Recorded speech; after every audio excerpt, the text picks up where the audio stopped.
Hello students, আগের ক্লাসে তোমাদের কলিগেটিভ প্রপার্টি শুরু করেছিলাম। কলিগেটিভ প্রপার্টির আমরা চারটে ধর্ম পড়েছিলাম: বাষ্পচাপের আপেক্ষিক অবনমন, স্ফুটনাঙ্কের উন্নয়ন, হিমাঙ্কের অবনমন ও অভিস্রবণ চাপ।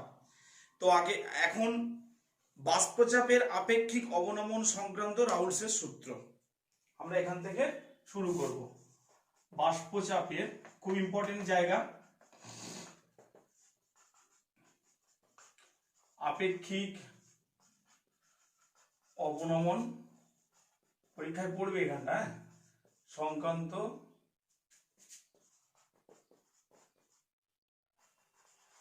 রাউল্টের সূত্র। এখান থেকে তোমরা দেখো, বলছে কোনো অনুদ্বায়ী তড়িৎ অবিশ্লেষ্য অসংযোজিত কঠিন দ্রাবের লঘু দ্রবণের বাষ্পচাপের আপেক্ষিক অবনমনের মান দ্রবণে উপস্থিত দ্রাবের মূল ভগ্নাংশের সমান। কোনো অনুদ্বায়ী তড়িৎ অবিশ্লেষ্য অসংযোজিত কঠিন দ্রাবের লঘু দ্রবণের, তাহলে ওই রকম ওই দ্রাবের ওই বৈশিষ্ট্য, অনুদ্বায়ী তড়িৎ অবিশ্লেষ্য অসংযোজিত কঠিন, এই দ্রাব দিয়ে যে লঘু দ্রবণটা তৈরি হয়, সেই লঘু দ্রবণের বাষ্পচাপের আপেক্ষিক যে অবনমন, সেই বাষ্পচাপের আপেক্ষিক অবনমনের মান দ্রবণে উপস্থিত দ্রাবের মোল ভগ্নাংশের সমান।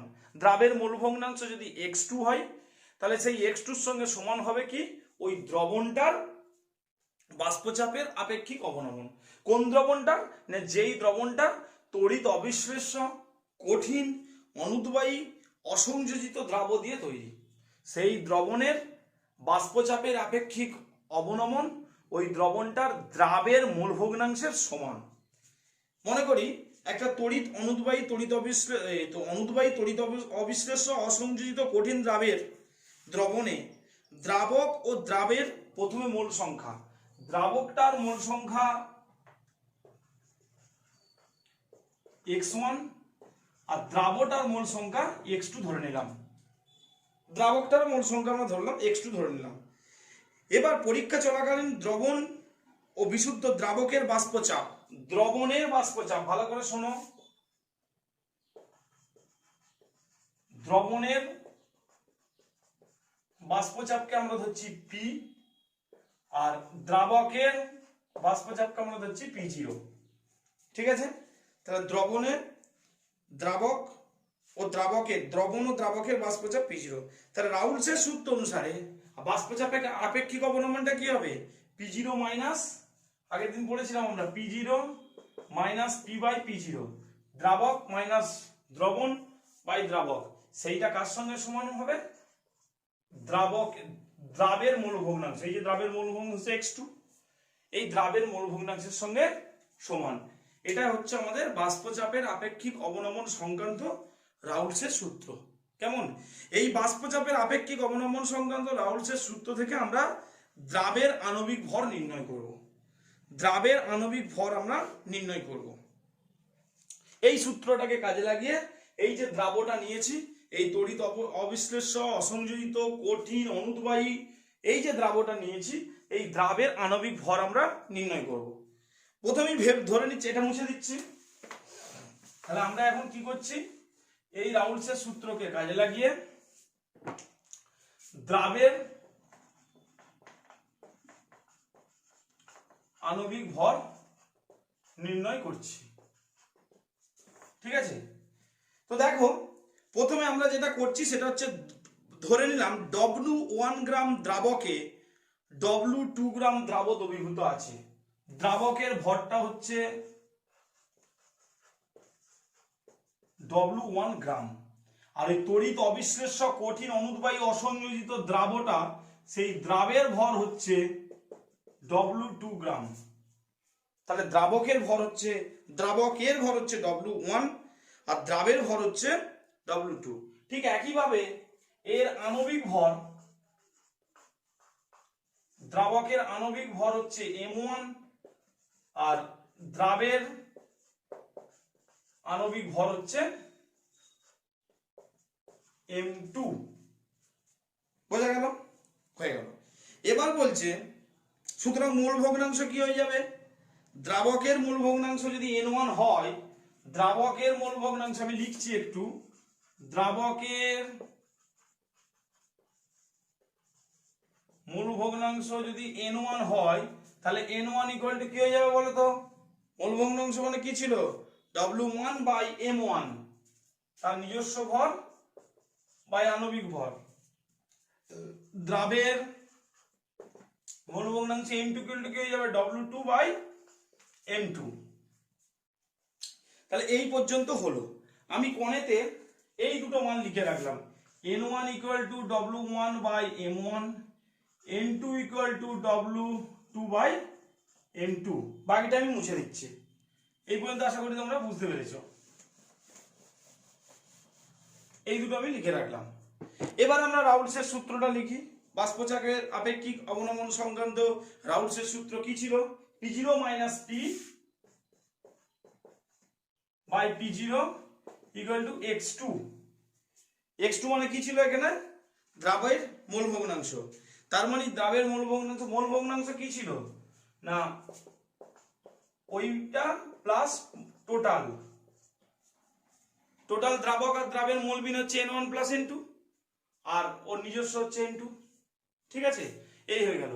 আচ্ছা, আমরা এই n2 আর n1 এর মান আমরা অলরেডি পেয়েছি। তার আগে আমরা একটা কাজ করি। দেখো, n1টা কি? দ্রাবকের মোল ভগ্নাংশ। n2টা কি? দ্রাবের মোল ভগ্নাংশ। এই n1 প্লাস n2, দেখো দ্রাবকটা অনেক বেশি থাকে, দ্রবণে দ্রাবকের পরিমাণ অনেক বেশি, আর দ্রাবটা সেই অনুপাতে খুব অল্প। তাই আমরা n1 প্লাস n2 কে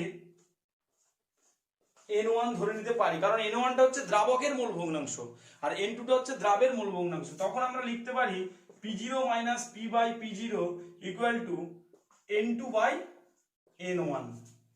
দেখো n2 বাই n1 মানে n2 মানে আমরা লিখতে পারি w2 by m2, w1 by m1 লিখতে পারি তো। আচ্ছা দেখো, এখান থেকে আমরা ক্যালকুলেশন করছি w2 by m2 into m1 by w1, তাই তো। তার মানে বেরিয়ে গেল কি p0 minus p by p0 সমান w2 m1 m2 w1। বোঝা গেল? তার মানে এখান থেকে m2 এর মানটা কত বেরোবে বলো তো? দেখো তো, m2 এর মানটা বেরিয়ে যাবে p0 মাইনাস p বাই p0টা উল্টে যাবে আর w2 m1। তার মানে তোমরা দেখো তো, এইখানে তোমার m2 ইকুয়াল টু হয়ে যাবে p0 by p0 minus p into w2 m2 m1 by w1। দেখো, দ্রাবের আণবিক ভর বেরিয়ে গেছে। কিভাবে বেরোলো না, আমরা রাউলসের সূত্রকে কাজে লাগিয়ে দ্রাবের আণবিক ভরটা নির্ণয় করলাম। কিন্তু একটাই এখানে কিন্তু ক্রাইটেরিয়া, এখানে দ্রাবের কিন্তু মোল ভগ্নাংশটাকে আমরা খুব ছোট বলে n1 প্লাস n2 কে আমরা কিন্তু এইভাবে ধরে নিয়েছি। এবার তোমাদের মনের মধ্যে প্রশ্ন আসতে পারে, আচ্ছা দ্রাবের মোল ভগ্নাংশকে এত ছোট ভাবে দেখবো কেন? সেক্ষেত্রে যদি আমরা n1 প্লাস n2 কে n1 না লিখে যদি ওটাই রেখে দিতাম n1 প্লাস n2, ঠিক একইভাবে আমরা ক্যালকুলেশন করব। ক্যালকুলেশন করে সেখানেও কিন্তু আমরা দ্রাবের মোল ভগ্নাংশটা নির্ণয় করব। কিভাবে করব দেখো, তাহলে মুছে দিচ্ছি এখানটা। এটা গেল একটা প্রসেস। এইভাবেও দ্রাবের আণবিক ভর নির্ণয় করা যায়। কিন্তু যদি আমরা এটাকে উপেক্ষা না করতাম, n1 প্লাস n2টাকে যদি আমরা রেখে দিতাম, এইভাবে যদি রেখে দিতাম, তাহলে কি হয়ে যেত বলতো? দেখো, আমরা উল্টে দেবো। p0 minus p by p0 equal to x2 হয়েছে, এটাকে আমরা উল্টে দিলাম, মানে টোটালটাকে আমরা উল্টে দিচ্ছি। তাহলে তখন কি হয়ে যাবে? p0 divide by p0 minus p equal to উপরে হয়ে যাবে n1 plus n2 divide by n2। দেখো তো, এখানটাকে লেখা যাবে এই n1 প্লাস n2 কে আমরা এইখান থেকে লিখতে পারি 1 প্লাস n1 বাই n2 লিখতে পারি তো। দেখো 1 প্লাস n1 বাই n2, তাহলেই কিন্তু আমার এটা এসে যাবে।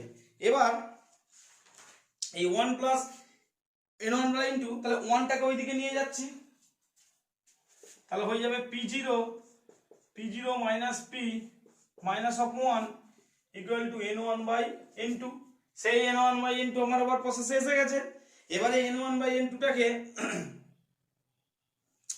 এবার n1/n2টাকে একইভাবে আমরা W1/m1 করতে পারি। তার আগে আমরা এখানটাকেও একটা ক্যালকুলেশন করতে পারি, p0 মাইনাস পি, এই p0/p0 মাইনাস পি, হ্যাঁ -1, এটাকে আমরা যদি করি তাহলে দেখো তো এলসিএম হচ্ছে p0 মাইনাস পি, এখানে হবে p0, তাহলে হবে minus p0 plus P, p0 p0 কেটে যাবে, ইকুয়াল টু n1/n2।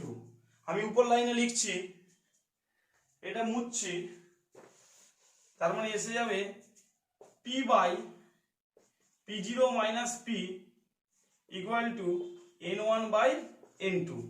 দেখো তো এটা এসেছে কিনা। আমরা ওই -1 যেটাকে ছিল সেই -1টাকে আমরা কাটছাট করলাম। আচ্ছা দেখো এবারে W1/m1 ডিভাইড বাই W2/m2, ঠিক আছে।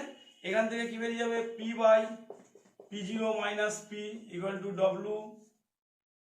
W1/m1 ইন্টু m2 W2, ঠিক আছে।